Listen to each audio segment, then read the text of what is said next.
Vindo Jesus, aqui no livro de Mateus, logo no início do seu ministério, conforme está escrito, que após ele ser batizado, ele foi, então, conduzido pelo Espírito de Deus ao deserto para ser provado. No entanto, também, né, Satanás, né, estava ali como um tentador para tentar-lhe. E vemos que ele se abdicando, se abstendo-se de muita, muito desejo carnal, né? Mortificando os efeitos para o pecado no seu corpo, né? Ali não comendo, não bebendo, né? E se aproximando de Deus na comunhão, na intimidade, e sendo tentado e provado, né? Até o momento em que, no final de tudo, ele é servido por anjos, né? E quando ele sai, então, deste momento de 40 dias do deserto, ele volta para a Galileia. E nesta época, agora, João, ele já havia sido preso, seu primo, já havia sido preso. Então ele começa a fazer discípulos, até o momento em que, né, ele vai ser convidado para ministrar, né, a templos, sinagogas e tudo mais, até futuramente ele não vai ser mais bem visto dentro do templo, sinagogas, e vai ser expulso de lá, né? Porém, nós vemos que como é que ele conseguiu, né, ter essa associação, né? Como é que ele conseguiu ser, então, tido por um mestre na sua época? Como é que ele conseguiu fazer alunos, discípulos, né? Isto porque ele também pertencia à classe, né, dos chamados fariseus. Né? Jesus, ele pertencia a este ramo. Ele não era nem saduceu, ele também não era essênio, também ele não era herodiano, né?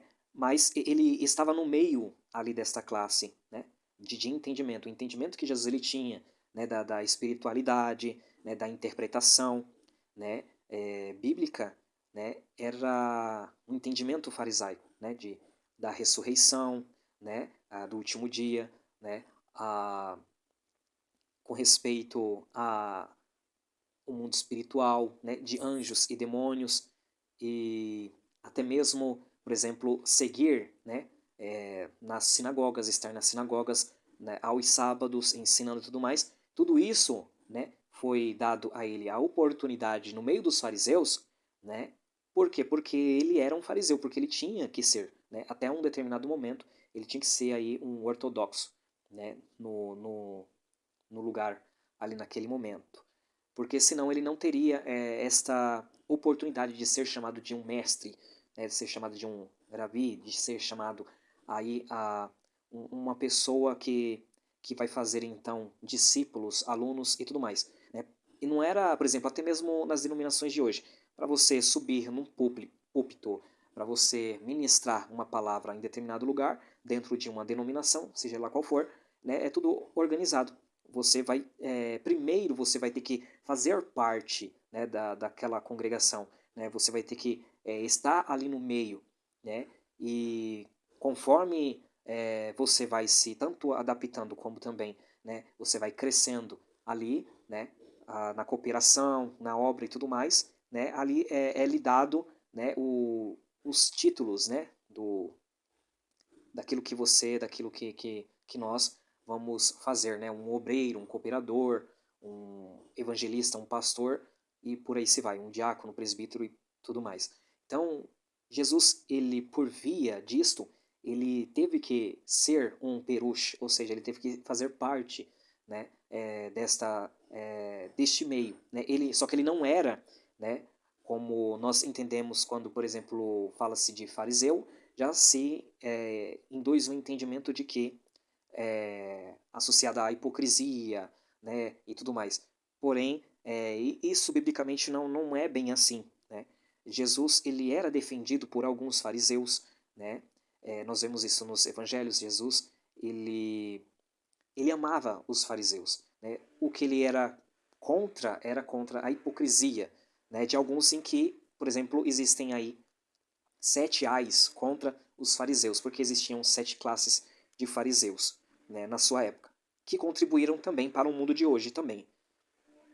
Então nós vemos que no Novo Testamento, por exemplo, Mateus capítulo 4, versículo 17, daí por diante Jesus passou a pregar e a dizer: arrependei-vos, porque está próximo o reino dos céus.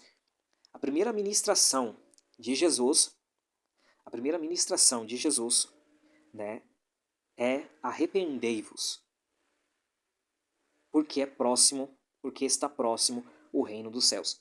Então, a ministração inicial de Jesus, ela foi baseada, né, no arrependimento, né, que é o retorno, né, que significa aí a palavra retornar, teshuvah, lashuv, voltar-se, ou seja, as maneiras antigas, né, voltar-se a caminho, conduta, maneira conforme Deus ele quer do homem, né? E também aí traz aí o sentido, né, de voltar, de retornar às origens, né, bíblicas, à vontade divina, né? Tanto que também o homem um dia ele foi expulso, né, do jardim do Éden espiritual. Então ele tem este sentimento, né, intrínseco espiritual de retornar, de voltar a este lugar. Então Deus ele quer que o homem ele retorne, mas ele retorne, né, com um coração quebrantado, um espírito contrito, ele retorne com um arrependimento, deixando o pecado, confessando as transgressões, as iniquidades, deixando o pecado, deixando o mal e procurando o bem, fazer o bem, obedecer à vontade do Criador. E Jesus ele começa com esse discurso, ele começa pregando em cima disso, do arrependimento. E a sua pregação não é o evangelho da graça, o evangelho do favor divino, ainda que esteja incluído, porém a sua pregação é o evangelho do reino, né? Por quê? Porque ele também ele abre a sua boca, conforme está escrito nos livros de Salmo, em parábolas, né? Falando de coisas, de enigmas, de coisas muito antigas, desde a antiguidade, né? Coisas de enigmas que estavam ali escritas, né? E Cristo ele vem com tipos, sombras, figuras, e ele vem trazendo então em parábolas para que aqueles que estão com ele ali naquele momento, que não haviam ainda recebido o Espírito de Deus, o Espírito do Santo, né, que haveria de ser derramado, né, depois do seu sacrifício, então eles não compreendessem, né, no momento, né, porém, né, aqueles que conforme vão se entregando a Deus, né, e vão se adaptando, né, à linguagem espiritual, à linguagem bíblica, eles vão começar a aprender, então também o Espírito que ensina todas as coisas começa a abrir-lhes os olhos do entendimento, começa a abrir o entendimento de cada um para que compreendam as suas palavras, as suas parábolas. Então é por isso que ele diz, eu falo com vocês, né, por intermédio de parábolas, né, mas os outros que estavam ali, né, eles não podiam compreender, né, estas parábolas que Jesus ele falava. Então, a Bíblia Sagrada ela fala a respeito, né, de o que é chamado no Novo Testamento de doutrina de Jesus, né, porque a sua doutrina era com autoridade, não como a dos escribas, doutores da lei, né, mas era com a autoridade, ou seja, ele tinha autoridade na palavra, tanto que também o mundo espiritual ele lhe sujeitava, ele se sujeitava àquilo que ele pregoava, aquilo que ele ensinava, né? E ele tinha graça naquilo que ele falava, ele tinha favor, né? Ele tinha carisma naquilo que ele falava. Então era diferente a sua ministração, né? Era a sua ministração era com fervor, com graça, com autoridade, com poder, né? O mundo espiritual lhe sujeitava, se sujeitava, né? Os espíritos malignos impuros eram repelidos, eram expulsos, né? As vidas eram libertas mediante a ministração da sua palavra, né? E ele usava, né? Então, daquilo que lhe foi lhe dado por intermédio do seu Pai, que é o seu Deus, né? Porque Jesus ele é Elohim também, né? Mas ele tem Elohim, né? As pessoas não conseguem compreender a divindade, né, bíblica, porque elas não conhecem o conceito de Elohut, né, de divindade, né, do Antigo Testamento, por exemplo, né? Elas não conseguem. Então, tipo assim, elas pensam que porque Jesus ele chama seu pai de Deus, ele também não é Deus, né? Então, elas não conseguem compreender que Deus também, por exemplo, chamou Moisés de Deus, né? Deus ele falou, ó, você vai ser Elohim sobre Faraó, né? E o seu irmão Arão vai ser a tua boca, o teu profeta, né? Eles não conseguem compreender, né? Por exemplo, o próprio Faraó também era tido por Deus, então Deus ele vai levantar um homem mais simples do que ele, né, um homem velho de 80 anos, Moisés, e fala, você vai ser Deus sobre ele, né? Eu vou te dar autoridade e poder, né, sobre até mesmo a matéria, né, para manipular a matéria, e ele vai saber que ele é um nada, e que você é Deus comparado a ele. Então Deus ele também ele chama aos juízes de Israel, a quem foi dado as instruções, a orientação, a educação do povo de Israel, né, para uma santificação, né, que é uma separação, a distinção do santo, do separado, do que é diferente, do profano. Deus ele deu, né, a eles um título, por exemplo, também chamando eles de Elohim, né, conforme está escrito num dos Salmos, a qual o próprio Jesus no Novo Testamento vai citar, dizendo que Deus ele habita no meio da congregação dos deuses, que no caso ali é chamado de os juízes, né, da onde também, né, a palavra aí anjos, né, no Novo Testamento, no livro de aos Hebreus, é também chamado de Elohim, ou seja, de deuses também. Então, existe aí um conceito de poderio, de autoridade, de forças que Deus ele intitula homem, juízes de Israel, né?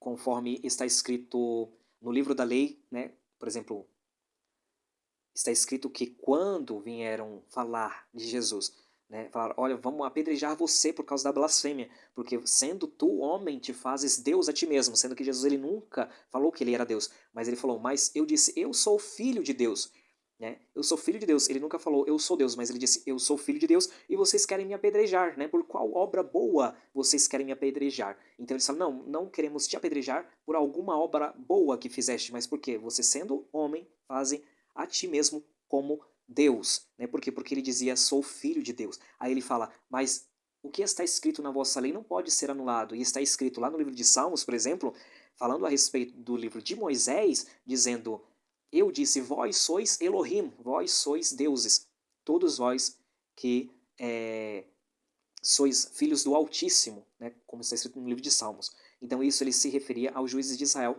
que foi dado a eles as ordenanças, os preceitos, os mandamentos e estatutos, para que eles viessem obter aí, né, a direção de julgar o povo, né, de julgar bem, tomar as decisões corretas, né, e eles tinham que ter muita misericórdia do povo, né, eles não simplesmente, aquela pessoa foi acusada, tem duas pessoas, né, como testemunha, então vamos apedrejar ela e pronto, acabou, porque não era assim que funcionava, era tudo bem organizado.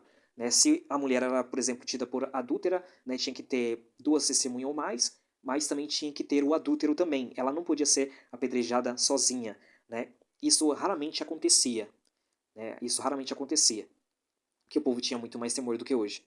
Porém, nós vemos que tudo era muito bem organizado, né? Igual como é dito que nas gerações do povo de Israel, se durante uma geração de 70 anos, né, houvesse uma morte por causa do Sanedrim, né, do Sinédrio, né, dos juízes, do povo de Israel, tal, dos anciões ali, se houvesse uma morte apenas durante uma geração de 70 anos, então eles eram considerados como uma geração sanguinária. Então isso dificilmente aconteceria, dificilmente acontecia, né? Isso é contado nos dedos no Antigo Testamento, pessoas que morreram, né, devido a situações de descumprimento da lei. São poucas, né? Isto se referindo, né, a uma nação grande, né, se referindo a um povo numeroso, se referindo a muitos séculos e até milênios com uma lei, né, e com poucos registros na Bíblia Sagrada. Então, isso não acontecia como normalmente as pessoas elas pensam hoje em dia, né, que simplesmente o filho desobedeceu o pai e a mãe né, vai e está desobedecendo, entrega, né, para os juízes para ser julgado na praça pública e ser apedrejado, né, a criança. Um pai e uma mãe nunca faria isso. Então, tudo era conforme as ordenanças, sim, os mandamentos, as instruções, sim, porém não era de forma bagunçada, né, como as pessoas pensam que, por exemplo, naquele relato de João capítulo de número 8, que apresenta-se aquela mulher, né, sendo acusada por aqueles homens dizendo, mestre, e aí? Né, essa mulher foi acusada, foi pega, né, mas se ela foi pega no ato, né, cadê o homem também? Né? Então era tudo organizado, eles só queriam, né, pegar Jesus com as suas próprias palavras, né, contradizer Jesus nos seus próprios ensinos, né, e colocar ele cada vez mais na parede, né, colocar ele cada vez mais contra o povo, né, e as autoridades também. Né. Então nós vemos que Jesus ele não era um juiz, né, não podia se alguém chegar, né, até o tempo, até digamos ali onde que ele estava, né, escrevendo no chão, tal, e falar, olha, Jesus, Jesus não era um juiz, então por que, né, Jesus ele não pertencia, não fazia parte do sinédrio, né, também. Então, tipo, tudo isso ali foi uma situação, né, montada, uma mentira montada para que eles tentassem pegar Jesus, né, de alguma forma, contradizer os seus próprios ensinamentos. Porque não foi apresentado também o adúltero com a qual ela estava adulterando, né? E, ou seja, as testemunhas eram falsas, né? Ele sim vai falar, cadê os seus acusadores depois, mas isso não que estava aprovando as atitudes dela. Talvez ela fosse realmente conhecida como uma pessoa de promiscuidade, de adultério e tudo mais, porém era uma situação forjada para que viesse ali trazer uma contradição ao que ele ensinava, né? Ou seja, se ele falasse que ela tinha que ser apedrejada, ele estava, né, vamos assim dizendo que, entre aspas, né, a favor da lei, porém indo contra aquilo que ele pregava que era exercer misericórdia, né, e justiça, né, nesse aspecto de caridade, de misericórdia, de favor. Porém, se ele falasse, né, que ela não tinha que ser apedrejada, então ele seria tido aí como alguém que prega contra Moisés, alguém que prega contra a lei, alguém que é um pecador, um iníquo. Então colocaram ele na parede. Então o que, que ele fez? Né, aquele que está sem pecado, está sem mal intenção, aqui no momento, ou que nunca teve pecado, que atire então a primeira pedra. Então ali ele acabou colocando todos, né, para se conscientizar e refletir sobre as suas ações, né, de que eles estavam sendo falsos. Então eles acabaram por, desde o mais velho até o mais novo, saindo, né, daquela situação, naquele momento.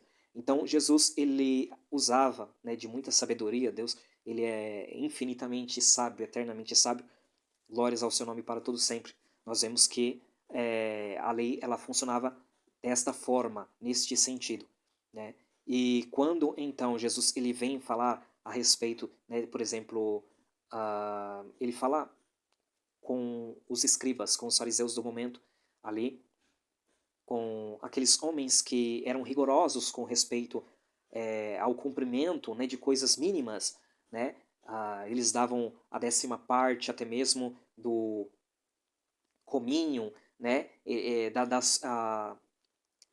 de alimentos e tudo mais, né, e nós vemos que Jesus ele não era contra isso, né, ele não era contra o dízimo, ele fala, vai, faze estas coisas, mas, né, não deixem de exercer a misericórdia, a justiça e a fé, né, não deixem de praticar essas outras coisas, né, por quê? Porque eles faziam aquilo, né, ou seja, dava a 10ª parte de tudo aquilo, mas eles por dentro, né, eles não eram sinceros, eles não tinham misericórdia, eles não tinham amor, eles não tinham afeto natural para com o seu semelhante, né, em muitas das vezes. Então Jesus ele era contra essa hipocrisia, né. Vemos que, por exemplo, no Novo Testamento,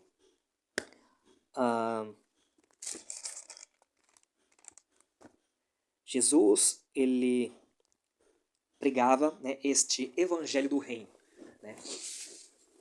o livro de Salmos já falava que abrirei a minha boca, né, em parábolas de assuntos desde a antiguidade, de coisas muito antigas. Então Jesus ele pegava, né, montava parábolas e muitas vezes ele não formava parábolas, ele então citava relatos de fatos de fato que estava acontecendo no momento, na época.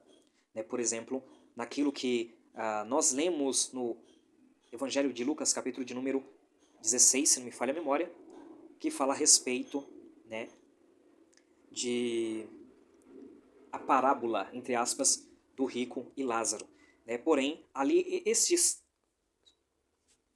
títulos em negrito que nós temos nas Bíblias comuns, que separam capítulos e tudo mais, eles não existem nos textos originais. Né? Isso daqui é acréscimos para facilitar a nossa leitura, acréscimos de tradutor para facilitar a nossa leitura. Né? Por exemplo, quando é escrito assim, Mateus capítulo de número 5, ali no título, né, já está o Sermão do Monte, as Bem-aventuranças. Isso não existe nos textos originais, né, mas é para facilitar a nossa leitura, para nós encontrarmos melhor onde se inicia, onde se termina determinado assunto dentro de um contexto. Então, nós vemos que, por exemplo, nesta parábola, entre aspas, porque não é uma parábola, né, porque parábola não se faz com nome pessoal. Por exemplo, Lázaro é um nome pessoal, era alguém. Então, nós associamos isso a um fato, a uma verdade, a uma história, e não história com E, mas uma história que realmente aconteceu naquele momento, que existia um homem por nome de Lázaro, né, e que esse homem, ele era um mendigo, um homem necessitado que estava sempre à porta de um homem rico, né, e não é citado o nome desse homem, mas que ele existia. Então existe aí parábolas e existe aí de fato histórias que de fato acontecia quando é citado nomes pessoais. Então a Bíblia ela fala, né, que Jesus ele ensinava dessa forma, né, e os seus ensinos, o que é chamado de Torá, né, a Torá Yeshua, a doutrina ou a lei de Jesus também é entendido nas cartas, nas epístolas paulinas, quando ele fala a respeito dos assuntos graça e lei e graça, quando ele fala a respeito da lei de Cristo, né? Porque a lei do Espírito de vida em Cristo Jesus nos livrou, né, da lei do pecado e da morte. Aí tudo se resume no entendimento de alguns, né, de que Jesus ele era contrário à lei que seu pai havia entregado a Moisés e que ele estava fazendo parte disso, e que depois, né, ele viria, né, para desfazer a lei anterior, porque ele tinha uma lei superior ao seu pai, ao seu próprio pai, né, contradizendo tudo isso, e não é, né, é que existe uma má compreensão deste contexto todo, né, quando na verdade Cristo ele veio abrir o entendimento para cumprir na essência, para ser cumprido na essência aquilo que os mandamentos divinos nos exigia. Por exemplo, quando é dito, né, que, por exemplo, Jesus muitas vezes ele falava, ouvistes o que foi dito, né? Algumas pessoas, pelo erro, né, do próprio entendimento, acabam lendo errado nessa passagem, como eu ouvi nesses dias, algumas pessoas lendo, né, se ouvistes o que foi dito. Ele não diz se ouvistes o que foi dito, né? Ele diz, né, ouvistes o que foi dito. Né? Por quê? Porque ninguém tinha Bíblia. A Bíblia era só da elite, né, vamos assim dizer, e, e era só o Antigo Testamento. E o que era ensinado, era como se fosse os padres, né, de um tempo atrás aí da Igreja Católica, onde que também o povo não tinha acesso à Bíblia. Né? Veio também a história aí, Martinho Lutero, né, século XVI depois de Cristo, e veio a impressão das Bíblias, né, para o alemão, inglês, latim, português e todos os outros idiomas. Graças a Deus, nós temos muitas Bíblias ao nosso favor, ao nosso alcance. naquele tempo não era assim, o povo não tinha Bíblia, não tinha acesso. E eles tinham que ouvir o que as autoridades ensinavam. Então por isso que Jesus ele falou, ouvistes o que foi dito, amarás o teu próximo e odiarás o teu inimigo. Só que o povo estava ouvindo isso, que era um ensinamento errado, já da sua época. O povo não tinha lido isso, porque o povo não tinha acesso a Bíblias. E o povo, mesmo que tivesse acesso à Bíblia, eles não iriam encontrar isso no Antigo Testamento, em ordenança, estatuto, preceito, mandamento, de forma alguma. Mas eles haviam ouvido isso. Como no caso, ele mesmo disse, ouvistes o que foi dito e não lestes ou vistes o que foi escrito por Moisés, amarás o teu próximo e odiarás o teu inimigo. Não, de forma alguma isso foi registrado, isso foi escrito. Nós vemos que Jesus ele estava combatendo o ensino da elite. Jesus ele estava combatendo o que o povo, por meio de tradições humanas, queriam perpetuar-se no poder político, religioso da sua época e usando até mesmo dentro do templo, nas sinagogas, dos mandamentos de Deus. Em cima dos mandamentos de Deus, eles anulavam, por intermédio das suas interpretações, os mandamentos de Deus para criar tradições humanas em cima disso. Né? Por exemplo, a Bíblia fala a respeito de leis alimentares no Antigo Testamento, que eram leis, né, que Deus havia dado a Moisés, porém já havia um entendimento da sua época, né, bem mais anterior, desde a época de Noé, o conceito, né, de animais apropriados para alimento e animais inapropriados, que é chamados então de animais puros e animais impuros, isso no sentido de alimento e de sacrifício.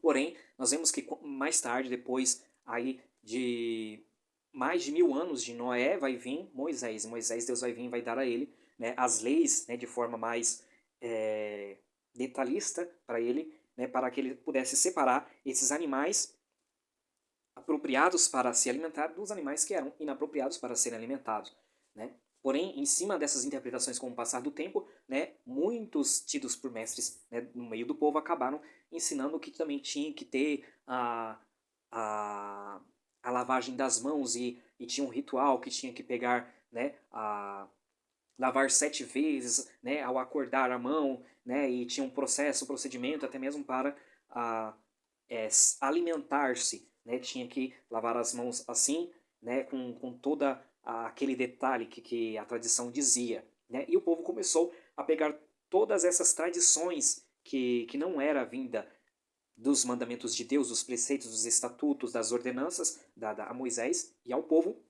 e este povo, né, sem conhecimento de Deus, sem conhecimento da real escritura, eles começavam então a introduzir isso na sua vida, né, do dia a dia, como se fosse um mandamento divino. Então Jesus ele era contra tudo isso. Por quê? Porque a Bíblia ela tem 613 mandamentos, preceitos, estatutos e ordenanças. 613, né? Não é só 10 mandamentos. Né? 10 mandamentos é como nós falamos aí, né? Que nós conhecemos, né? Que estavam escritos ali, palavras, né? Nas tábuas da lei, né? Que foram advindas aí das 10 pronúncias que Deus ele começou a pronunciar, mas cessou porque o povo teve medo, o povo temeu e falou, não, agora nós sabemos, né, que o Senhor enviou a Moisés, então fale Moisés conosco, senão nós iremos perecer. E Deus então dá 613 mandamentos, preceitos, estatutos e ordenanças ao povo, porém, ao passar do tempo, vai vindo os estudiosos, vai vindo os mestres, os tais rabinos que não querem que seus nomes, né, se percam nas gerações, eles querem perpetuar, então aí os seus títulos, os seus nomes e serem honrados e louvados nas gerações, e eles vão começar a trazer interpretações que vai aí trazer mais sobrecarga sobre o povo, né, colocar preceito sobre preceito, né, e fazendo com que o mandamento, que foi o mandamento original dado por Deus, a ordenança, o preceito, o estatuto, ele seja descumprido. Por exemplo, Jesus Cristo ele falou, ouvistes o que foi dito, né, que qualquer um que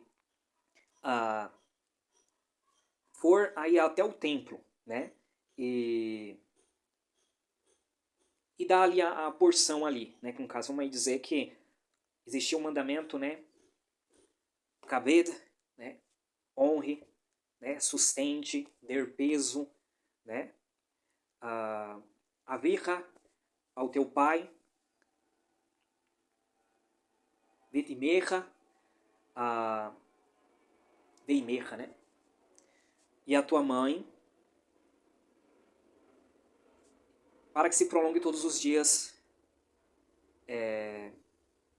de vida, né?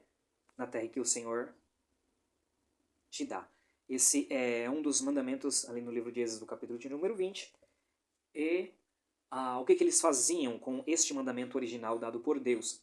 Eles falavam, não, vocês, né, podem dar uma porcentagem, né, para o templo, né, para aqueles que servem ao templo aqui, e vocês ficam aí sem este mandamento original, né, que no caso aí vocês ficam sem precisar de cumprir com o mandamento, né, na sua totalidade, que no caso é sustentar o pai e a mãe, né, como mandamento, que no caso é honre o teu pai e a tua mãe, não é só honrar de palavra, né, abaixa a cabeça, respeita, faço isso, faço aquilo, não, mas no sentido de honrar, a palavra honrar é dar peso, né, kabed, né, da onde que vem o sentido de sustentar, dar peso, né, sustentar o pai e a mãe, né? Sustentar o pai e a mãe até o fim dos seus dias, para então também Deus ele prolongar os dias de vida na terra e também abençoar.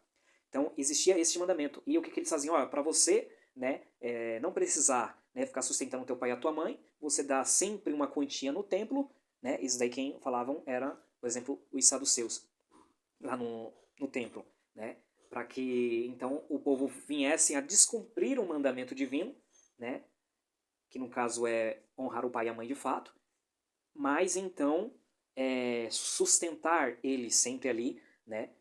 E então eles estavam desobrigados com o restante, ou seja, não precisava de sustentar o pai e a mãe, nesse sentido. Então Jesus ele era contra tudo isso. Ele fala assim que no sentido também daquele mandamento que é escrito, né? Como amarás o teu próximo como a ti mesmo, né? E ele fala ouvistes o que foi dito? Ou seja, estão ensinando isso? Não é isso que estão ensinando? Amarás o teu próximo, mas odiarás o teu inimigo. Porém, o que estava escrito não era isso. Então Jesus ele sempre falava, ouvistes o que foi dito, e não lestes o que foi escrito. Ou seja, Jesus ele não estava contra aos mandamentos, ordenanças, estatutos, preceitos dados por Deus a Moisés. Ele estava contra os preceitos e estatutos que a tradição dos homens ali perpetuava. Então ele era contra esse sistema religioso, essa religiosidade que havia entre eles, que anulava os mandamentos de Deus na forma original como de fato ela foi dada. E Jesus ele veio nesse intuito de dar entendimento àquilo que deveria ser cumprido, né? Ou seja, obedecido. Quando se fala de cumprir a lei, né? Por exemplo, as pessoas elas entendem de uma forma às vezes errada, né? Jesus, por que Jesus ele viria cumprir a lei? Jesus não só veio para cumprir a lei. Jesus ele veio para cumprir a lei, os escritos, né? O que foi dito a respeito dele dentro dos escritos, nos salmos, né? E também nos profetas. Né? Ele não só veio cumprir com o que estava escrito no livro da lei, né? Mas ele veio nesse sentido, né? De uma missão específica daquilo que já havia sido dito a respeito dele, que ele viria cumprir, e em cima disso ele abriria uma porta que o homem tem que passar por esforço. O homem ele tem que se dedicar, o homem e a mulher tem que se voltar a Deus, né, por este mérito de Cristo, ou seja, por estas obras de Cristo, pelo nome de Cristo, né, ou por uma obra inicial, que é o sacrifício de Cristo, o sacrifício salvífico, né, o sacrifício que é representado, né, no livro da lei por sombras, tipos e figuras, né, que estava associado, né, ao templo, né, ao tabernáculo móvel de Moisés, a glória de Deus que era manifestada, né, a purificação do povo, né, a purificação, a perdão dos pecados, né, o sacrifício. Então tudo isso se convergia na pessoa de Jesus Cristo para que então, por intermédio desta nova aliança que ele estaria fazendo no seu sangue e na sua carne, então, né, muitos fossem atraídos a ele, a esta luz, ou seja, não mais sombra, né, a esta luz que é ele, que veio dele e que vem para nós então termos entendimento de adorarmos a Deus, né, no Espírito, né, e não mais num local específico que é em Jerusalém, né, ou no Monte Gerizim, como estavam os samaritanos. E quando nós vemos que a, a Bíblia ela fala de adoração, ela está falando, né, de, por exemplo, obediência, né, de servidão, no sentido de estar submisso a uma missão, né, de servir a Deus, né, em questões de obediência, né, e existe aí, né, de uma forma cerimonial, que no caso nós fazemos num culto, né, ou seja, tudo isto é gratificante, tudo isso é agradável a Deus, né, reunião do povo de Deus, da congregação, né, para estar cultuando a Deus no sentido de uma gratidão a Deus.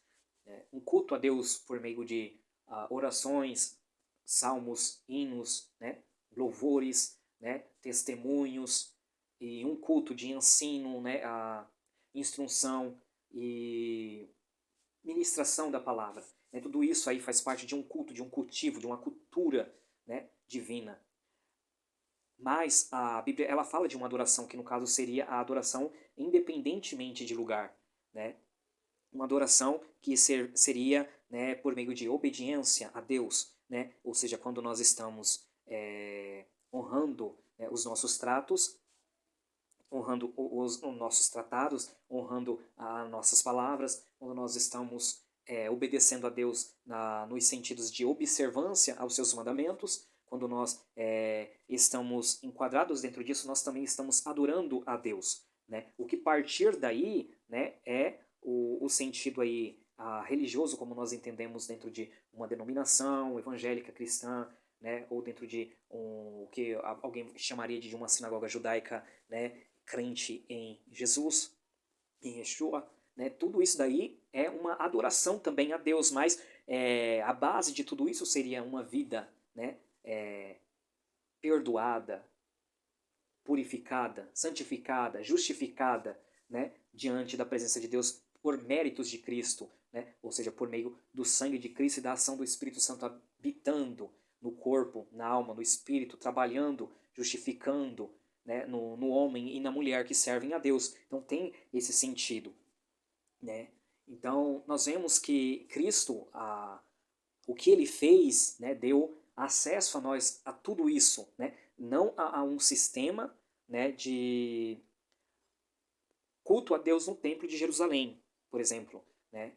Mas sim de um templo espiritual, de um templo móvel, onde o Espírito de Deus ele age, onde o Espírito de Deus por meio, né, do corpo místico, que eu diria, de Cristo, que no caso seria, né, todos os membros, né, não de uma denominação física, mas membros do corpo de Cristo, como é retratado na carta de 1 Coríntios, capítulo de número 6, que fala a respeito, né, do não sabeis vós que o vosso corpo é o templo, né, do Espírito. Então, ele faz aí uma comparação não simplesmente com o corpo físico do homem, né, o corpo que é constituído aí de espírito, alma e corpo, mas ele fala a respeito também, principalmente de um conjunto, né, de uma congregação. Não tem como eu adorar ou de eu servir a Deus, né, na minha individualidade. Não tem como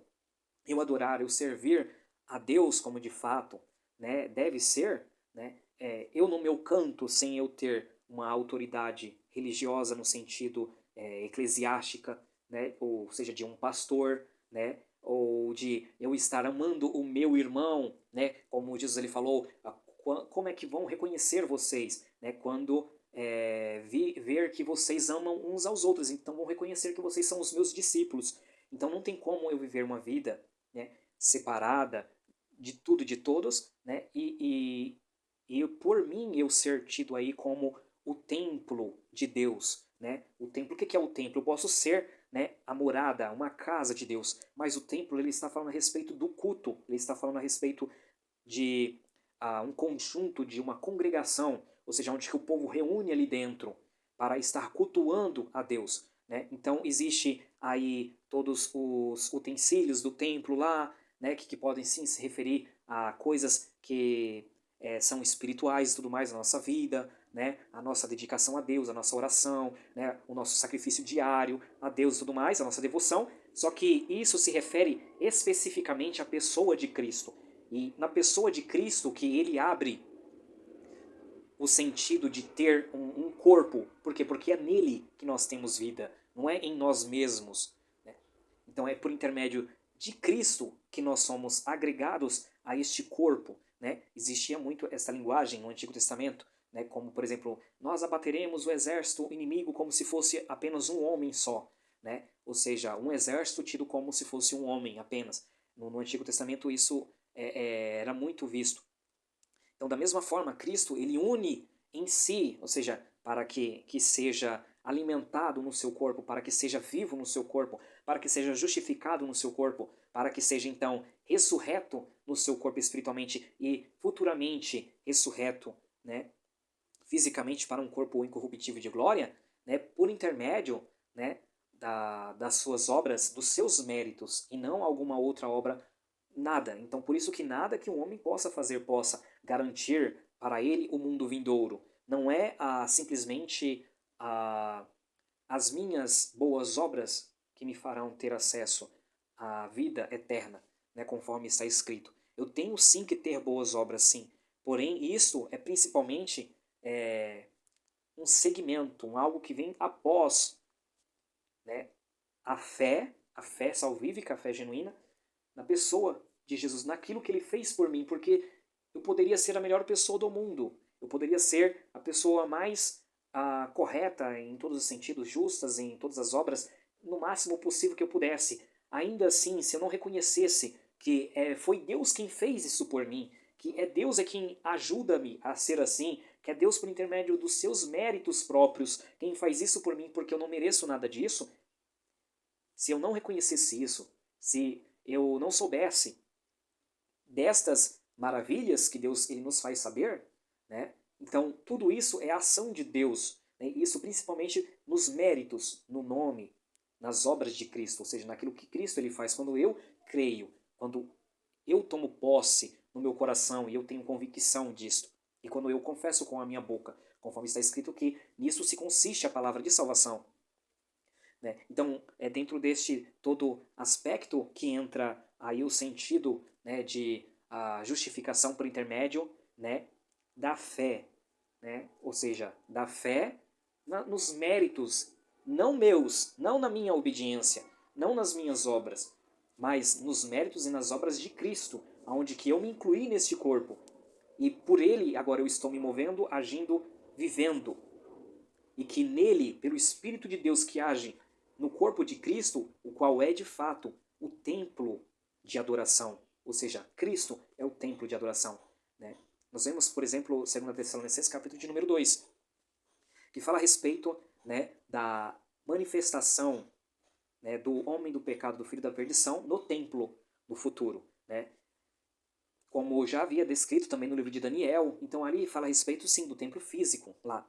Só que nós vemos que este ser, ele se apresentará, né, como o centro, né, de tudo, né? Ou seja, ele vai banir todo objeto de culto, né? E ele também vai se colocar sobre toda a autoridade, sobre todo Deus. E até mesmo, né, contra o Deus dos deuses, né? Ou seja, o Senhor Jesus também. Então, quando a pessoa fala assim, que se coloca como objeto de culto e que se adora, então é sobre este ponto, né, que nós precisamos nos ater. Por quê? Porque está falando a respeito de que uma pessoa está se fazendo o ungido, a pessoa ela está se fazendo o enviado de Deus, ela está como que dizendo, agora as minhas ações, agora as minhas obras é que estão por mim mesmo, por conta própria, por alguma dignidade minha, né? É sobre isto que o homem do pecado ele vai se manifestar e está escrito que ele vai se colocar assim, né? Como um objeto de culto, né? Ou seja, se colocando no templo de Deus como que ostentando ser o próprio Deus, né? Ou que se adora. Então, é nesse sentido que ele vai querer ser adorado, né? Tanto que também, mesmo no inconsciente do povo de Israel, né, no inconsciente do povo de Israel sempre houve aquele negócio de, né, não fale do templo, né, jamais, ou seja, quando até mesmo Cristo ele quis fazer ali uma associação, né, não que fosse uma parábola, mas ele, no assunto, ele estava quase no templo ali, de frente do templo, ele fala, né, destroem este templo, ele se referia ao seu corpo, e eu, né, o reconstruirei em 3 dias. Então, ele estava falando a respeito do seu corpo, né, da onde que nós seremos agregados, né, da onde que nós nos alimentamos e por ele vivemos, né, porque ele é a palavra divina, né, porque nele também age, né, a plenitude do Espírito de Deus, né, da qual também nos foi compartilhado, né, sem medida, não é mais sob uma medida, mas é sem medida. Então nós vemos que dentro das Sagradas Escrituras, nós vemos que existe alguns equívocos, porque as pessoas elas estão associando, né, a lei que Deus lhe deu a Moisés para a nação de Israel, né, num contexto diferente para que o povo fosse, então, formando uma nação, fosse instituída a nação com cultura israelita, né, e que futuramente, quando Cristo ele retornar à Terra, aí sim que ele vai reinar, né, com cetro de ferro, e que também ele vai, né, reinar conforme a lei que ele deu, a lei que o seu pai deu, ou seja, a lei ela retorna no milênio, né, aonde que Satanás ele vai estar preso, haverá pecado, mas não haverá, né, pecados tão graves, né, conforme está escrito no livro de Isaías, que o menino que morrerá aos 100 anos será considerado um amaldiçoado pecador, né, ou seja, uma pessoa será considerada menina, um menino com 100 anos de idade, né, se ela morrer no milênio. Por quê? Porque a vida ela estará, né, abundante no reino de Cristo milenar aqui na Terra, porque será necessário, né, ele entregar ao seu Pai, né, o mundo como de fato, né, ele havia feito, né, ou seja, ele vai entregar o mundo como era, por exemplo, na época do Éden, para o seu Deus e Pai, onde que as pessoas vão viver muitíssimos anos, pessoas que não tiverem mais os seus corpos, ainda não tiveram seus corpos glorificados, né, no arrebatamento e na ressurreição, as pessoas que ficarem aqui na Terra, né, que passarem aí o período do dia do Senhor, grande tribulação, tribulação, essas pessoas que passarem e entrarem no milênio, por exemplo, existe aí, né, Mateus capítulo de número 25, que fala a respeito do julgamento das nações, quando o Cristo ele vem nos ares com os seus anjos de glória, do seu poder, e está escrito que serão postos tronos, ou seja, são os tronos dos apóstolos que vão julgar as 12 tribos de Israel. E está escrito que será, então, também tocado uma trombeta, conforme está escrito no livro de Mateus capítulo de número 24, que fala que aquela trombeta será tocada, conforme também está escrito no livro de Isaías, que fala que os desterrados desde a terra da Síria, do Egito, ou seja, está falando a respeito, né, desde aquela época de 721 a.C., quando os assírios, o Império Assírio, veio e levou as 10 tribos, que até hoje estão perdidas pelo mundo, né, como cativos para o mundo. Né? Então ele está falando que um dia esse Messias, esse Cristo, ele viria e haveria de ser tocado uma grande trombeta, a qual seria reunido essas 10 tribos perdidas, esses descendentes pelo mundo afora, e que eles seriam congregados novamente à terra de Israel. Aqui não é o arrebatamento. Aqui é para que eles possam ser arrebatados num corpo para reinar com Cristo no milênio. Então eles serão arrebatados, né? Não no sentido de arrebatamento com o corpo glorificado, como está escrito no momento, um piscar de olhos, né?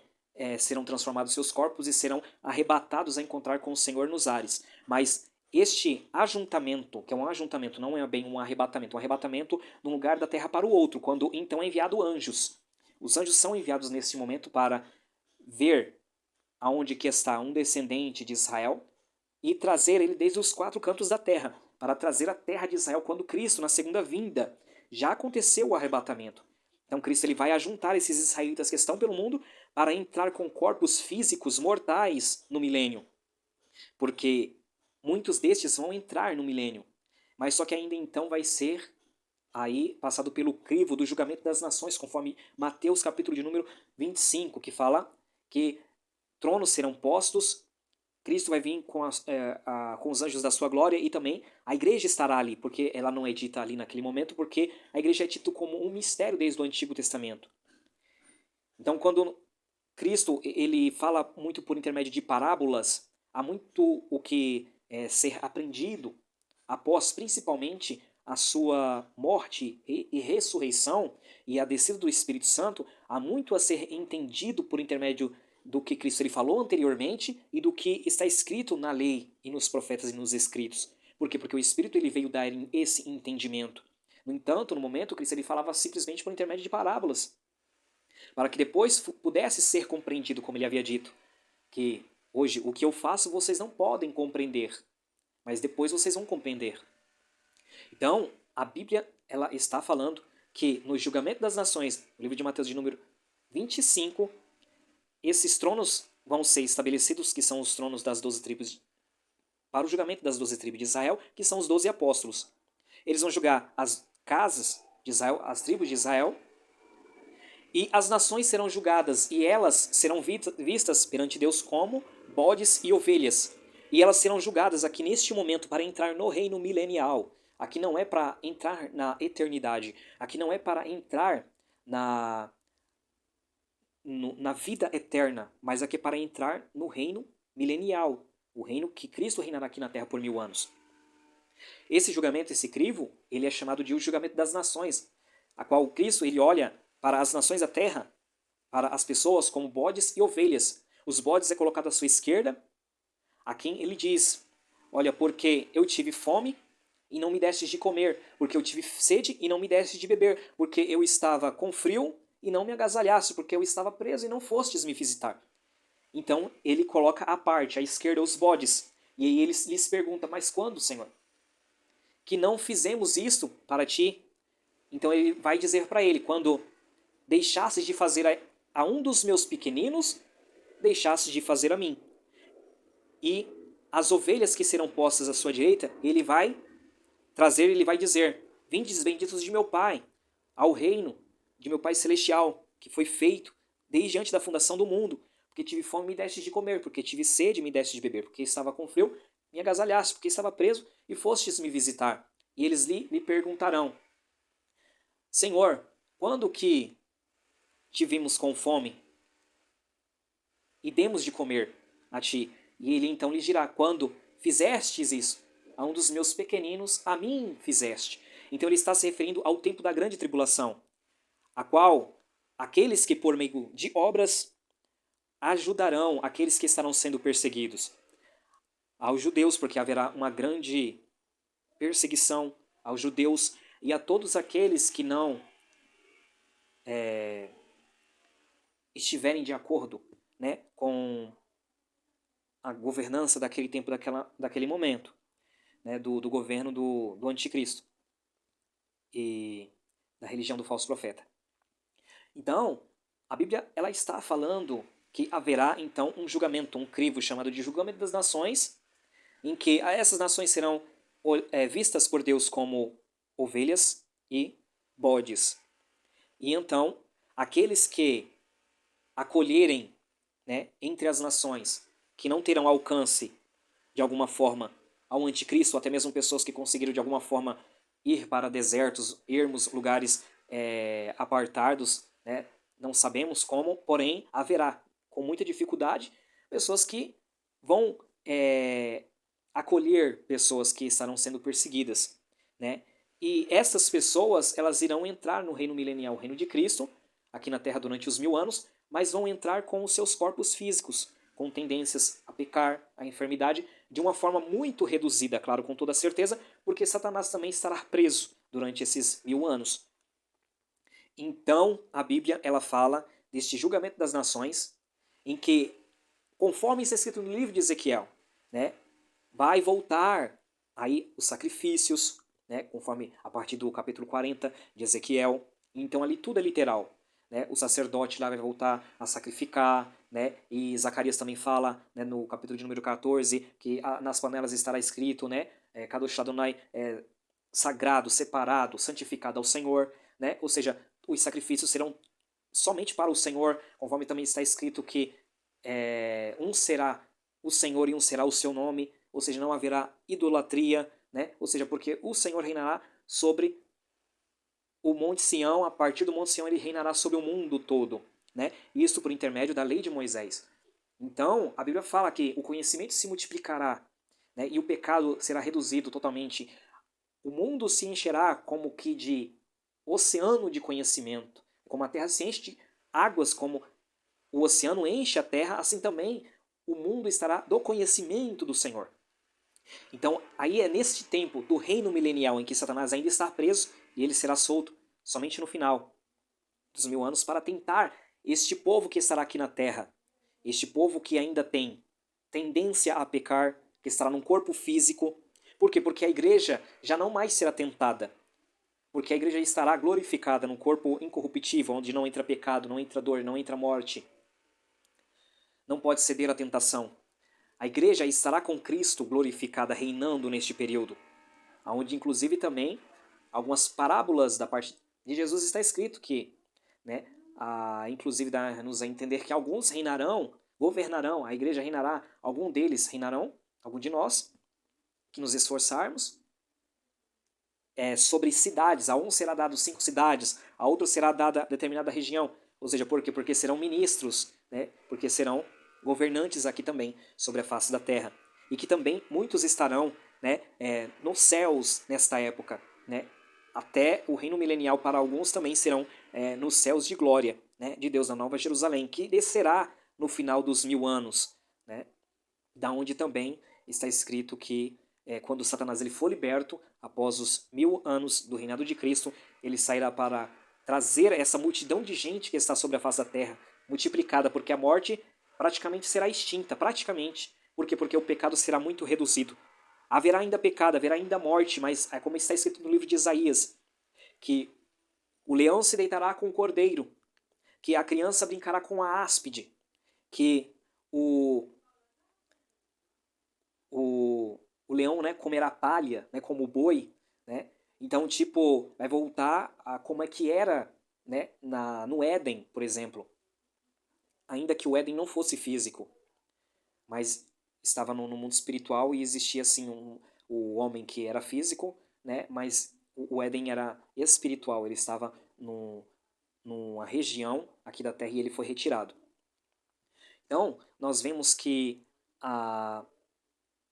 neste reino milenial de Cristo, né, será aí multiplicado, né, a bondade, a misericórdia, a justiça, né, será multiplicado a graça de Deus, o conhecimento de Deus, né, a sabedoria, né, a longevidade de vida, o amor. Então, 1000 anos de Cristo aqui nessa terra, né, numa terra ainda corruptível, numa terra ainda que está, né, indo de mal a pior no nosso mundo, na nossa época. Porém, naquela época se reverterá o sistema, ou seja, as pessoas, na verdade, viverão mais, as pessoas terão mais qualidade de vida, as pessoas terão mais saúde, as pessoas terão cada vez mais espiritualidade, as pessoas terão cada vez mais humanidade, as pessoas cada vez mais vão se voltar, né, a um único Deus, né, e todos conhecerão ao Senhor, e não mais, né, dirão, conheça o Senhor, por quê? Porque todos conhecerão quem Ele é de fato e de verdade. Então, a Bíblia ela fala deste período em que até mesmo uma pessoa muito jovem, né, uma pessoa de 100 anos, como está escrito, que o menino com 100 anos, se ele morrer, ele será chamado de menino com 100 anos. Por quê? Porque as pessoas voltarão a viver como que de fato viviam, ou seja, 700, 800, 900 anos, né, como anteriormente ao dilúvio. E por quê? Porque Satanás estará preso com seus anjos, com seus demônios, com os espíritos imundos malignos, né? Ou seja, o pecado se reduzirá muito, haverá pecado, haverá ainda. Porque não se terminará, né? Ainda, vamos assim dizer, será necessário ainda que a morte seja vencida no final de tudo, né? Porque o último inimigo de Deus, né? Nem é inimigo de Deus, na verdade, né? É o último inimigo nosso, é a morte. né, da qual ela será vencida no lago de fogo, né? Cristo já venceu a morte na ressurreição, mas ainda nós precisamos, né, vencer a morte. Isso também na ressurreição, né, no dia do arrebatamento, na ressurreição. E nós vemos aí, né, que após a grande tribulação, né, acontecerá tudo isso. Cristo, né, nunca perdeu, nunca perderá, né, uma batalha. É sempre vitorioso, é mais do que vencedor. E o inimigo, o adversário, com os seus adeptos, com os seus anjos, foram peneirados, né? Ou seja, Deus, ele permitiu tudo o que aconteceu, mas depois para fazer justiça, né? Falar o que e fazer o que de fato, aí provando para cada um as suas próprias obras, as suas próprias decisões, né? Aonde cada um escolheu para onde quis ir, né? E as suas consequências, né? Então, a Bíblia, ela fala aí nesse sentido da lei. Por quê? Porque a lei ainda ela estará em vigor até então ela terminar, conforme está escrito que de fato aí se cumprirá o que está escrito no livro de Jeremias, capítulo de número 31, versículo de número 31, eis que faço uma nova aliança, e aí tem um processo dessa aliança, a nova aliança, onde é escrito, né, os mandamentos, os preceitos, os estatutos e as ordenanças na tábua do nosso coração, impressa na nossa mente, aonde que nós seremos e somos povos do Senhor e o Senhor é o nosso Deus. Porém, nós estamos ainda num processo, nós estamos ainda em corpos corruptíveis, nós estamos num corpo de carne e osso, nós estamos ainda, né, propensos a pecar, a enfermidades, né, e corrupção nesse sentido.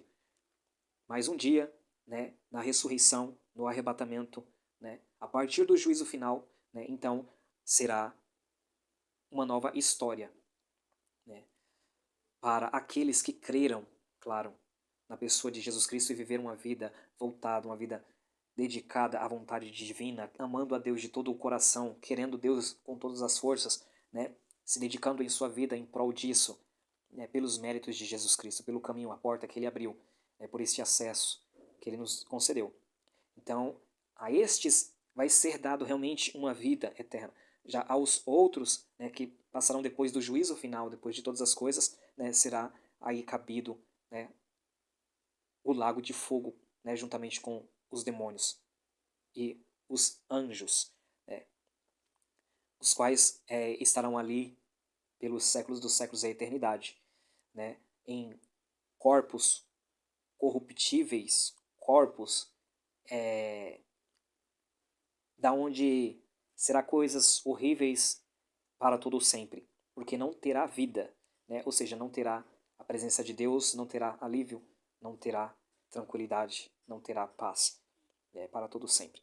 Mas aqueles que servem ao Senhor, eles terão a alegria, a paz, os frutos do Espírito, a bondade, a benignidade, o amor, né? Todas as coisas que provêm de Deus, né? Da presença de Deus, tudo isso fará parte, né? Será intrínseco, será inerente, né? Esta unidade de Deus com Cristo e com o ser humano, né? Ela vai ser aí unânime o resto da eternidade. Já não mais existirá a, o luto, a tristeza, o choro, a dor, né? A falta de paz, de sossego, mas haverá tudo o que é de bom e do melhor que nós nem paramos ainda para meditar e pensar, né?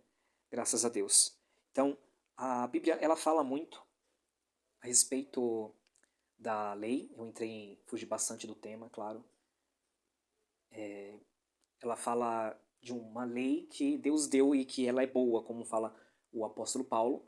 A lei ela é espiritual, né? Ou seja, a lei ela é espiritual. Por quê? Porque ela veio de Deus. Deus ele age de uma forma do mundo do espírito, né? Das coisas como de fato são, de fato é a realidade. Então ele, pela sua racionalidade, né, que é supra acima do homem que ele criou, ele sabe o porquê ele está dando no tempo que ele está dando, que ele está ordenando, que ele está instruindo para que o homem vá bem. Então, existe aí o processo de educação para o homem, instrutivo, que nos é aprendido, nos é ensinado na lei de Deus, né? Por observância, nós, meditando nas Sagradas Escrituras, nós estamos observando, cumprindo a lei, ali, aprendendo de forma intelectual, né? Sabendo que existem muitas coisas que podem ser agregadas à nossa vida, sim, né?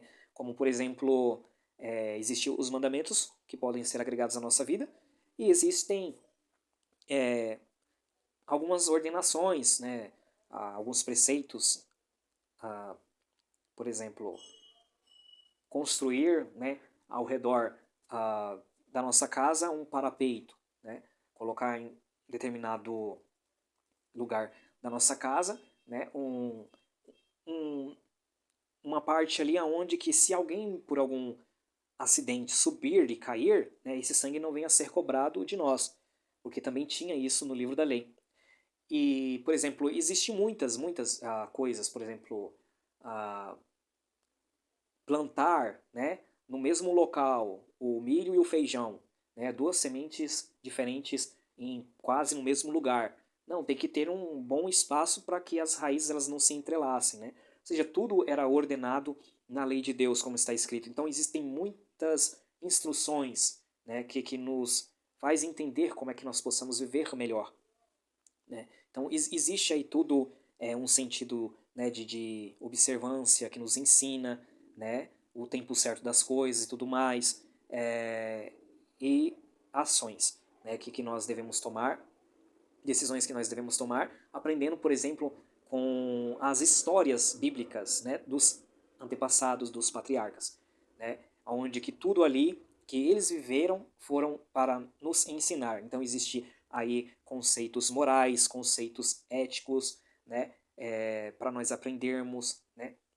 Então, em tudo isso aí, em que é ensinado, né, em estudos, em pregações, em ministrações, tudo isso agrega para a nossa vida espiritual e nos ajuda, né, no sentido de prosperar, de ir bem e tudo mais. Então, nesse sentido, nós também cumprimos a lei, né? Nós observamos a lei nesse sentido. Mas por que que a lei ela não é apregoada nas igrejas? Por que que a lei, né, vamos assim dizer, no sentido como realmente as pessoas elas querem pregar, né? Pregar, não adulterarás, né? Não, não falará o nome de Deus em vão, né? Não jurarás falsamente, né? Ah, todos os outros mandamentos, preceitos e estatutos. Por que que isso não é pregado, né, dentro das igrejas? Por quê? Porque a lei ela foi dada com um exclusivo propósito, que no caso é constituir, estabelecer uma nação, que é a nação judaica, israelita. E nós, apenas por princípios e valores morais, éticos e tudo mais, nós aprendendo e observando que nós trazemos isso ao nosso viver do dia a dia, né, no meio da sociedade. Né? Nós não vivemos pregando, né, a lei, nós temos que pregar a graça, nós temos que pregar o favor de Deus que nos fez adentrarmos no caminho, né, que Deus ele quer que nós adentre por meio de Cristo. Né? Nós temos que aprender, né, nesse sentido, o Evangelho do Reino, para então compreendermos o Evangelho da Graça e aceitarmos o Evangelho da Graça. Por isso que nós pregamos o Evangelho da Graça. Né? Por isso que a igreja ela prega o Evangelho da Graça. A igreja ela não prega a lei. Né? Quem prega a lei, prega para os injustos. Conforme está escrito que a lei ela foi dada para os injustos. Por quê? Porque a lei ela é institucional. A lei ela está ali num estado para falar, ó, não adultera, não, apesar que nem isso, né, mas se tem instituição, né, de estado. Mas a lei ela fala, não matarás, né, quem matar vai ser punido. Então, né, isso daí está de acordo também com a palavra de Deus, com a Bíblia Sagrada, né, e o que que acontece? A igreja ela não prega isto mesmo, por quê? Porque moralmente, na consciência do homem, o homem já tem isso consigo, e principalmente o crente que foi regenerado, o crente que na pessoa de Jesus Cristo e no recebimento do Espírito Santo de Deus, ele conscientemente ele sabe. Até mesmo uma criança que matar é moralmente errado.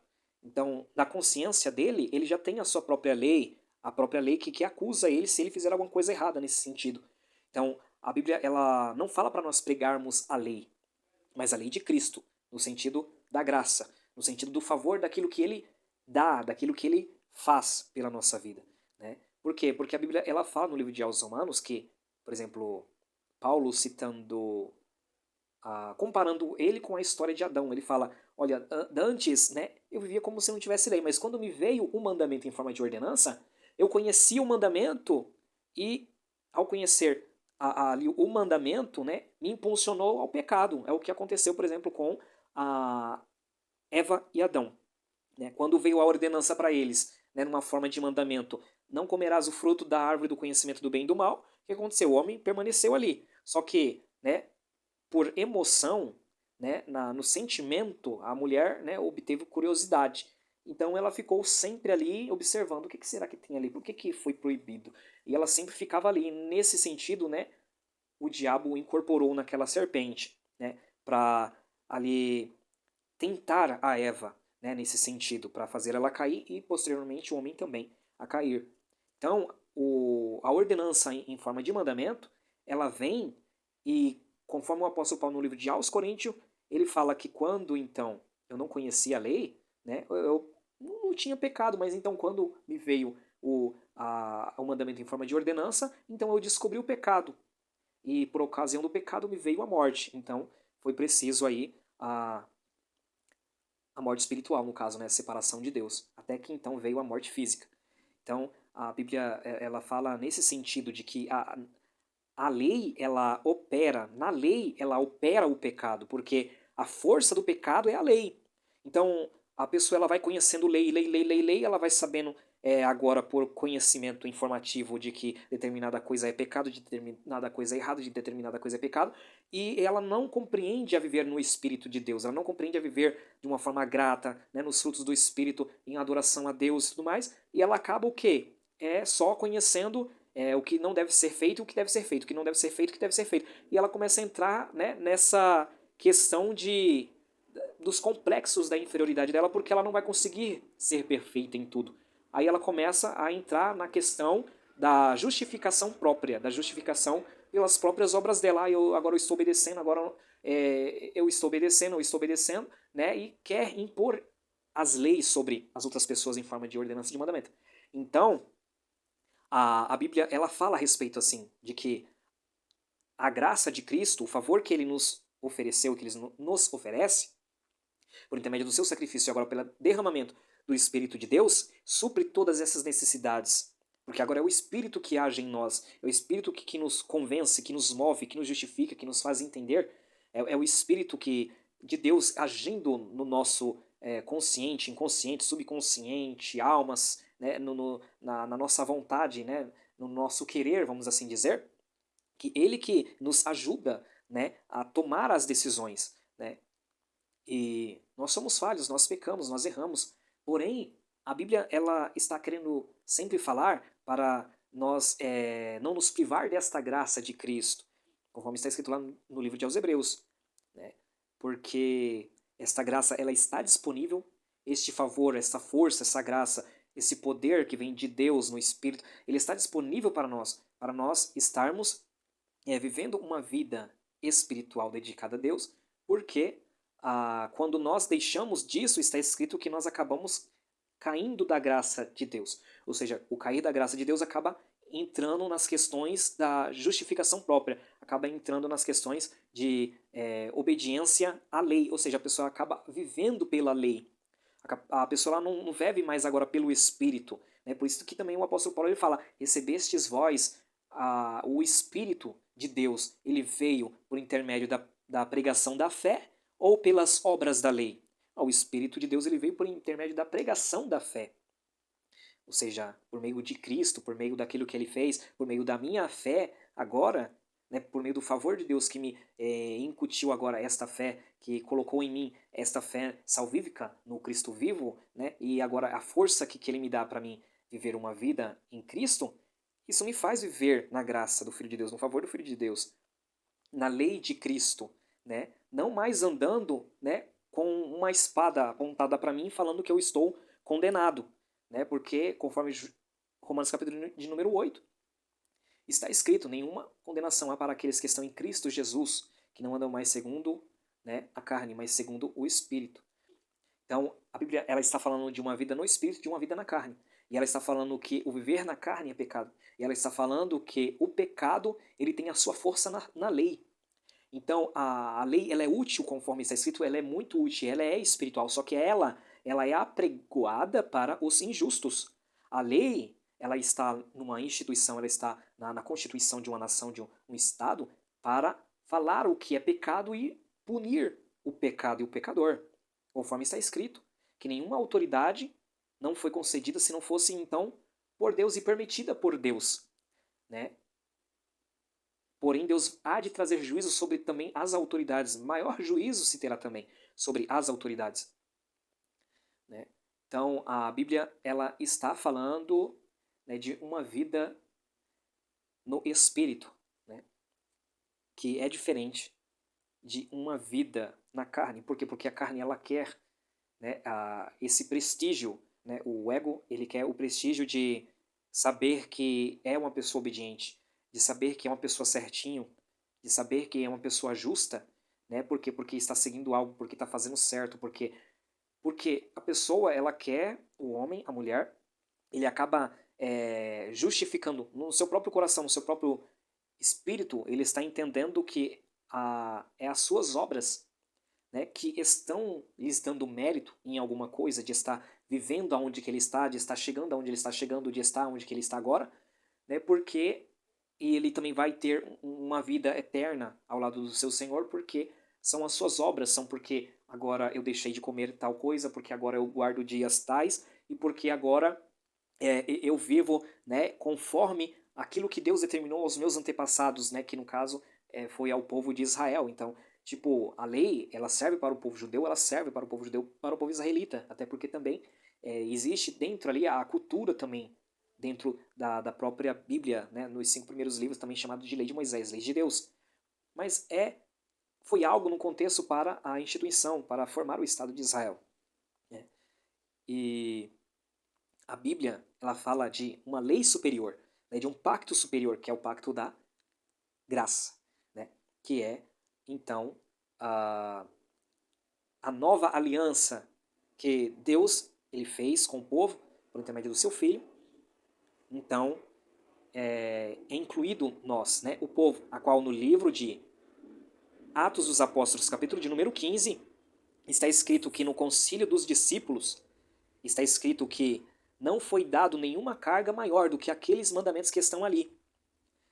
No livro de Atos, capítulo de número 15, que é se abster da impureza, da prostituição, né? Que no caso já tem um mandamento, né? Não adulterarás, não cobiçarás, e não comer coisa, né, animal sufocado ou com sangue, né? Aí entra a questão, né, de uma lei, né, da kashrut, né, judaica, que no caso é do abatimento, né, que praticamente todo mundo no mundo aí afora, dificilmente todo mundo vai estar errando, né, de forma ignorante, né, assim, no sentido de não obter conhecimento e de nós não termos culpa realmente nisso, né, que no caso é os animais que têm uma forma de ser abatidos, né, ou seja, de morrerem no momento de sacrifício, no momento, digo, que vão matar ali para se colocar o animal à venda no mercado e tal, e tudo mais, para nós nos alimentarmos, né? O apóstolo Paulo ele falou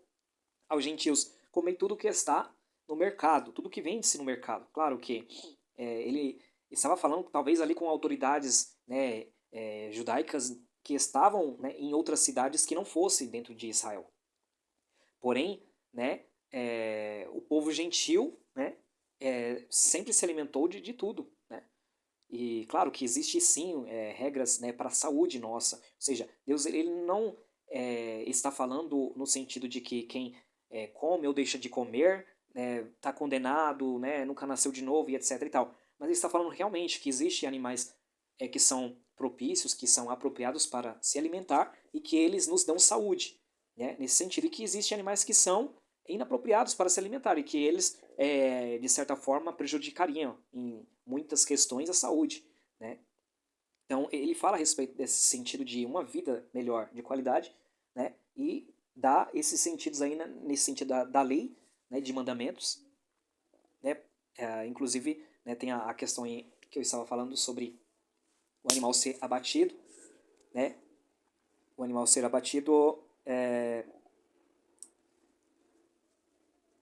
aonde, por exemplo, tem uns lugares que as pessoas elas matam, né, a galinha, matam os animais, é tipo torcendo o pescoço, né, torcendo o pescoço, aí, a, ou seja, a carne acaba ficando sufocada, por quê? Porque não tem aquela regra, né, de judaica, né, para se amular um animal, abater um animal, né, e o sangue do animal ali então ser é, extraído do corpo, né, sair do corpo do animal todo, para que não se coma a carne com sangue, né.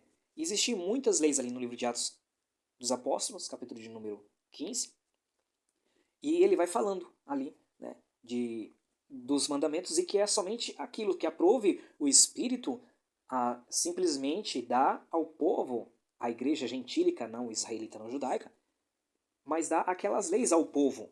Por quê? Porque nos sábados seria aprendido a lei, né, nas sinagogas da sua época. Então ele cita que aos sábados, nas sinagogas que são abertas lá, né, naquela época era ensinado as leis de Moisés, o que se deveria aprender, e não, mas que a princípio, né, que os gentios eles tivessem ah, essa maneira de viver, que não se sobrecarregassem com mais mandamentos, estatutos em forma de ordenanças, né, tradição judaica, essas coisas tudo, que Cristo já era muitas vezes até contra. Então, ele está falando nesse sentido, né, que a Bíblia mesmo fala, se vós sois guiados pelo Espírito, já não mais estáis debaixo da lei. E a Bíblia mesmo fala também, a Bíblia, que Cristo vindo, Filho de Deus vindo, sob a lei, ou seja, num tempo em que eles estavam debaixo da lei.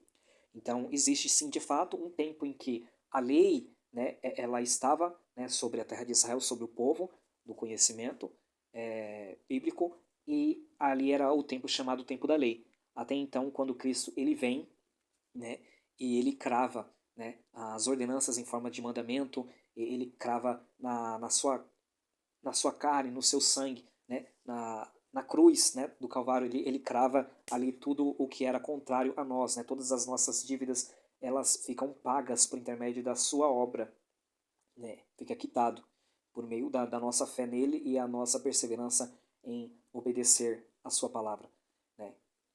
Então, existe aí um conceito diferente, né, que infelizmente as pessoas elas acabam caindo no erro de não compreender o que o apóstolo Paulo ele diz, né?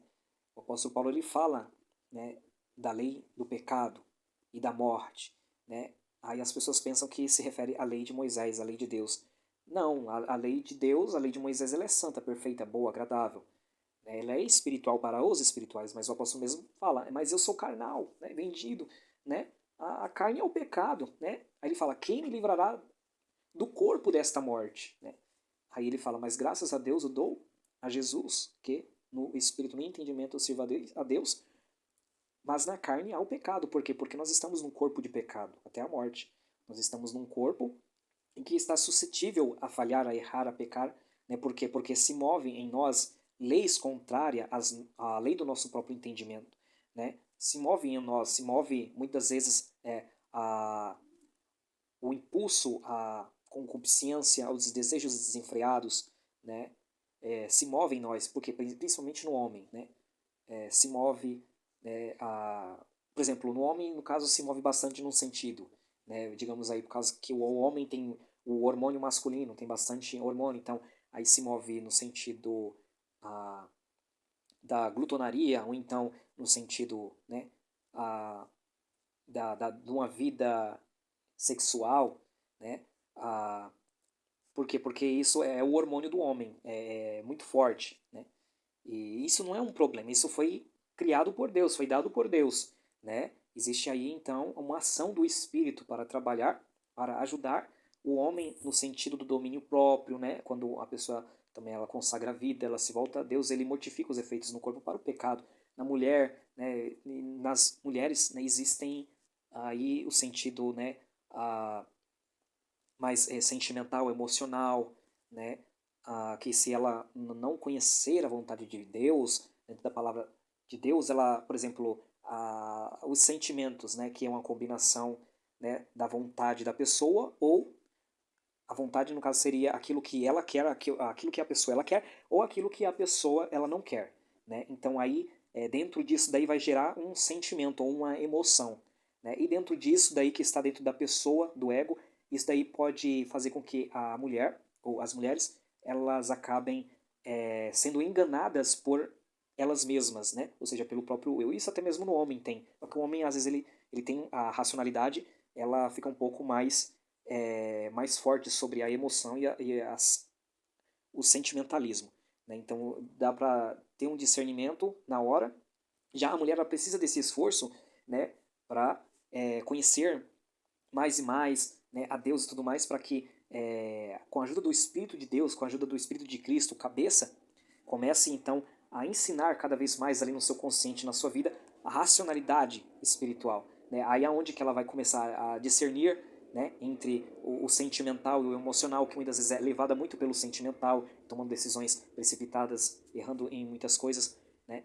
De igual forma o homem, mas principalmente nesse sentido mais a mulher. E também a mulher no sentido de ter uma necessidade de falar muito, né? Que quando a Bíblia ela também fala que o varão perfeito, né? O homem, ou seja, tanto o homem como a mulher também perfeito, ele acaba tendo um autodomínio, domínio próprio, no sentido até mesmo de ser perfeito nas palavras, né? Não de ter palavras corretas, certinhas, tudo mais, mas no sentido de saber o tempo, de falar, de guardar a sua língua, de preservar a sua vida, né? E por aí se vai. Então, a Bíblia ela fala bastante aí nesses sentidos, né? De que os homens têm as suas tendências, as suas dificuldades, também as mulheres elas têm as suas dificuldades, as suas tendências, né? São dois universos diferentes, mas que com a ajuda de Deus, com a ajuda do Espírito do Senhor, ele consegue conduzir, ele, né, ilumina, ele dá entendimento, né, ele dá força, inclusive ele dá graça para tomar decisões certas, para, né, viver uma vida dedicada, uma vida abundante espiritual na presença do Senhor, né? Porque quando o homem ele simplesmente vai viver a, a mercê, né, do que faço do que não devo fazer, algo como mandamento em forma de ordenança, então ele vai viver por aquilo, né? E isso pode gerar no homem aí aquilo que é tido por autojustiça, né? O homem começar a inflar o ego, no sentido de crescer, né? No si mesmo, né? No sentido de estar aí cada vez mais eu sou mais certinho, eu tenho mais justiça do que outros, né? Eu obedeço mais a Deus, eu sou mais irrepreensível do que outras pessoas. E em cima disso, pregar e apregoar a sua vida e não o que Deus ele quer. É por isso que tem que ter uma intimidade com Deus para ouvir o que Deus ele tem a dizer, para apregoar a graça, para apregoar, né, aquilo que o ministério do Espírito de Deus ele quer, né, em momentos, em lugares específicos, né, o que dizer, o que falar, né, quando e tudo mais. E não simplesmente aquilo que eu acho que eu tenho que pregar, né, aquilo que eu acho que a minha vida ela está se conduzindo bem nesse sentido, então eu vou viver pregando a respeito disso, né, baseado nisso. Ou seja, eu não tenho que pregar a mim mesmo, eu tenho que pregar a Cristo crucificado e eu tenho que pregar, né, aquilo que o Espírito ele revela, né, para me pregar em determinado momento.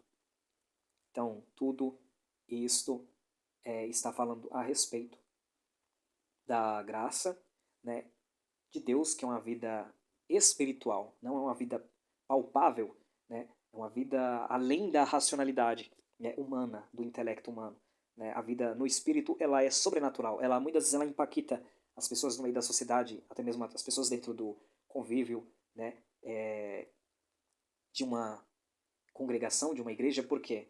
Porque a pessoa, ela sendo uma pessoa espiritual, ela age de muitas vezes uma forma diferente, né? Como muitas outras não agiriam. Então, a maioria ficaria contra ela, né?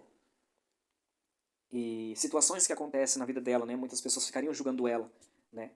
Como a Bíblia mesmo fala, né? Mas o que é espiritual discerne a tudo e por ninguém é discernido. Então a Bíblia ela fala que, por exemplo, muitas pessoas, né, podem até mesmo ficar julgando, né, a vida de uma pessoa que é espiritual, né? Ah, o tempo todo, né? O mundo vai ficar julgando as pessoas, por quê? Porque é Satanás no mundo, né? Tentando ali de alguma forma. Porém, a Bíblia ela fala também que as pessoas que elas são espirituais elas vão discernir, né, o que está acontecendo e tudo mais. Não é porque às vezes a pessoa está passando por muitas dificuldades, tribulações, ela está passando por muitas situações adversas que muitas pessoas olhariam para ela e falar, é por causa do muito pecado dela, é porque ela merece isso, porque tipo tudo estaria é, ali falando, né, de uma forma de viver da própria pessoa, mas ela, na mentalidade dela, ela pensa que está acontecendo, né, com aquela pessoa que é uma pessoa espiritual, que está vivendo uma vida, né, em um momento específico dela com Deus, né, numa situação que está acontecendo entre ela e Deus, né, mas as pessoas, cada um está julgando pelo seu próprio ponto de vista, né, apontando aqui, apontando ali, julgando aqui, julgando ali, por exemplo, como no caso o que aconteceu com o patriarca Jó. Então, aí está um breve é, estudo, não, nem chamo de estudo, né, é um breve comentário, né, sobre estes assuntos. E como a Bíblia mesmo fala que nós não pregamos, né, a lei. Né, a lei ela deve ser estabelecida como está escrito, né, como o apóstolo Paulo mesmo ele falou. Por que a lei é estabelecida? Porque aqueles que estão no poder de Estado, de governo e tudo mais, a eles foi dado, né, a, a esse bastão, né, a ele foi dado a, a essa incumbência, né, e esse poder político, né, do Estado, principalmente até mesmo aquilo que foi instituído por Deus em Israel, foi instituído, né, ao Estado, para o povo, para uma sociedade, para famílias, né, para casais, para filhos, para uma geração, para andarem ordenadamente, né, em juízo, né, com ordem. Porém, a Bíblia ela fala que a Igreja de Cristo, né, ela não prega a lei, ela prega a graça desta lei. Ela prega o favor desta lei. Ela prega uma vida no Espírito, ela não prega uma vida na carne. Ela não prega como que, olha, não matarás. Não, isso já é da consciência e também tem uma lei lá na instituição. Não matarás. Se matará, quem matar vai ter as consequências. Em um país vai ser morto também, no outro país vai ser preso há muitos anos, no outro país vai ser preso perpetuamente, né? Ah, então, em tudo isso existe aí, né, lei, né? E ela tem que ser estabelecida conforme está escrito. O apóstolo Paulo falou: nós anulamos a lei por causa da graça de Cristo? Não, jamais. Antes estabelecemos a lei. Então, esta lei, a lei, ela é estabelecida. É necessário um Estado ter leis, né? Mas a igreja não vive pregando, não matarás, não, porque nós não vivemos dessa forma. Porque o Espírito de Deus que está em nós já nos faz viver outra vida. Intrinsecamente, né, na essência, né, não vai ter esse sentido, né, para um homem matar outro homem, né, conhecendo a graça de Cristo, né, cometer determinados delitos, né, não vai acontecer disso. Talvez aconteça, né, um caso aqui e ali, mas isso não foi impulsionado, né, pelo Espírito de Deus, uma pessoa que está vivendo no Espírito e tudo mais, mas uma pessoa que realmente, né, não foi convertida. Então, de fato, acabou acontecendo, né. Porém, a Bíblia ela fala, né, que nós pregamos Cristo crucificado e ressurreto, né? Ou seja, a nossa pregação, a pregação da igreja, ela está baseada neste contexto de vida, porque mortificando os efeitos para o pecado nos nossos corpos mortais, então somos justificados pelo Espírito que habita em nós mediante o favor que nos foi dado a essa fé salvífica no Filho de Deus, né, pelos méritos dele, pelas obras dele, por aquilo que ele fez e ele faz na nossa vida, agindo por seu Espírito, no nosso espírito, na nossa alma, né? E isto gera aí, né, uma lavagem, uma purificação, né, uma separação, uma santificação e uma justificação, né? Então é dentro desse sentido que a Bíblia ela fala a respeito da graça e da lei. Porém, a Bíblia ela fala que a igreja ela vai ser arrebatada. E quando a igreja ela for arrebatada, então o mundo ele estará num caos, né? Realmente o mundo estará dentro de um caos, onde vai se manifestar o homem sem lei, o homem da iniquidade, né? E então ele colocará a sua própria lei, né? Conforme está escrito, né? E a Bíblia ela também diz que ah, o Espírito de Deus é Ele quem nos ajuda a uma vida de obediência, né? É uma vida de acerto e glórias e honras a Ele eternamente, né? Que nos dá força, que nos ajuda em tudo. Ah, está escrito que após, por exemplo, esta era que entrará do juízo de Deus, o chamado dia do Senhor, né? Também chamado de período de angústia para Jacó, ou o tempo dos gentios, né? A finalidade do tempo dos gentios, né? O fim do tempo para os gentios, como está escrito, o tempo de salvação para os gentios, e também chamado de pelas pessoas assim como grande tribulação e tribulação, né? Tribulação e grande tribulação. Neste período, o Espírito de Deus ele não atuará como hoje ele está atuando, né? Durante esses 2000 anos, ele não estará atuando da mesma forma, né? Por isso que há também aí uma diferença, né, de quem estará ministrando nessa época no mundo, como nós lemos no livro de Apocalipse, né, até anjos estarão ministrando, né, dando ordens, né, para muitas nações ouvirem, dizendo arrependei-vos, né, não adorais, né, os deuses, quem receber a marca, tal, tal. Então a Bíblia ela fala muito a respeito, né, de duas testemunhas. A Bíblia ela fala de uma mudança, né? Tanto que também após a vinda de Cristo, né, com a igreja, está escrito que Cristo vai reinar na terra com cetro de ferro. E, por exemplo, conforme está escrito em Ezequiel, Zacarias, no templo que vai ter aqui no milênio, vai ter sacrifícios e tudo mais, né, para uma reeducação do povo, né, e aqueles que estarão nascendo no milênio, porque eles terão que aprender ainda, né, as coisas que os seus pais não podem contar de uma forma vívida, né, passar para eles.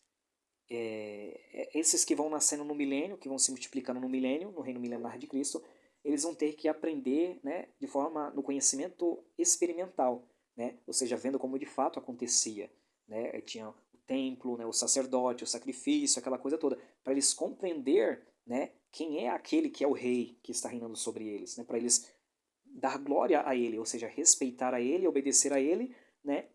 Então tem todo esse sentido e também que ele se lembre do que ele havia feito, ou seja, porque ele também fez um sacrifício para que também eles fossem salvos, né? Porque só há salvação pela remissão do sangue de Cristo.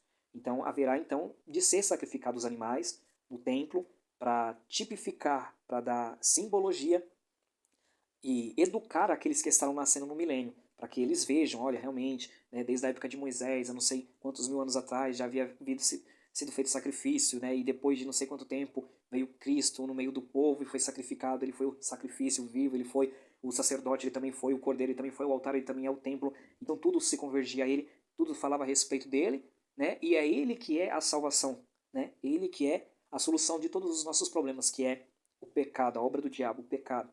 Então, nele que nós temos acesso a Deus, então ele é o nosso rei, então nós devemos tudo a ele. Então eles têm que obedecer. Então, dentro do templo tem que existir tudo isso, conforme está escrito no livro de Zacarias e Ezequiel, lá no final do livro, no reino milenial, para que eles aprendam estas coisas, né? Bom, graças a Deus, é isto. Bendito seja Deus. Está aí um comentário sobre... Eu poderia ir mais a fundo com versículos específicos, principalmente aí no livro de Gálatas, né? Livro Romanos, né? A salvação ela não vem por intermédio, né, da observância da lei, né? Mas houve um que observou e que praticou, e que tudo o que estava escrito a respeito dos escritos, lei de Moisés e profetas, ele cumpriu com respeito à sua própria pessoa para nos incluir nesse projeto de salvação. E nos abrindo essa porta de salvação eterna, né, cabe a nós a dedicação, cabe a nós a perseverança, cabe a nós este presente que nos foi dado de graça, gratuito, dom, né, dádiva divina de Deus. Então, tudo isto, né, está aí falando a respeito do favor desta lei que foi cumprida na pessoa de Jesus Cristo. Aí as pessoas pensam que tem que cumprir a lei, por quê? Porque existem aí no Novo Testamento, né, vem ali a história daquele jovem que vem perguntar, né, para Jesus, Senhor, o que eu faço para mim ter vida eterna? Obedece os mandamentos. Mas eu faço isso desde a minha mocidade. Então, se você quer ser perfeito, né, se você quer ser íntegro como Deus ele quer de fato de você, então vai, vende tudo que você tem e dê os pobres e me siga. Aí você vai ter muito mais ainda em dobro, né, e o mundo vindouro, a eternidade. Aí ele já, né, com a cobiça da avareza no coração, né, com o seu olho nas coisas materiais, ele acaba ficando triste. Então Deus ele vai no cerne e mostra para ele, né, a avareza que havia no seu coração, o ídolo chamado Mamon na sua vida, que estava no lugar de Deus. Então a Bíblia ela fala, né, que o cumprimento da lei é amar como Cristo amou, que é o novo mandamento que ele nos deu. Amar as pessoas, o próximo, o semelhante, como Cristo nos amou. Amém? Deus abençoe.